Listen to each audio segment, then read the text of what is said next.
கோபாலு நீ என்ன பண்ற? முந்தா நேரத்துல என் பையனை காணியா, அதையா போஸ்ட் ஓட்டிட்டு இருக்கேன். ஏதாச்சும் பார்த்தா சொல்றியா?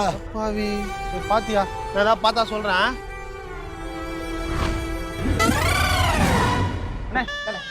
தம்பி ஒரு டீ ஒன்று போடு. ஓகேண்ணே. டேய் நீ என்ன பண்ணிட்டு இருக்க? உங்க அப்பா காண அங்க போஸ்டர் ஓட்டிட்டு இருக்காரா? இங்கிருந்து போயின்னு. டேய் 1008 பிரச்சனை இருக்கணும், அதுக்கு வராம இருப்ப. வாடா. நான் திரும்ப இந்த வீட்டுக்கு வர மாட்டேனே. போனே. நீ வரலன்னா இங்க இருந்து நான் போக மாட்டேன். நீ வா. வேணாண்ணா. வாப்பா. நான் வரலண்ணே. சொன்னா கேளு வா. நான் வரலண்ணே. வாடா. ஏய் கோபாலே உன் பையன். நோனே இங்க போனே, நீ போனே தேவ கையும் இல்ல காலும் இல்ல. சரி விடு, நல்லா இருக்கியா நீ? கைடு வா. சாரிடா. வரேன், உன் புள்ளைய பாத்துக்க. எங்க போற? கிருஷ்ணமூர்த்தி வந்திருக்கான். 2 பாக்கெட் பால், சன்ரைஸ், அப்புறமா பட்டர் பிஸ்கட் மட்டும் வாங்கி வந்துருப்பா.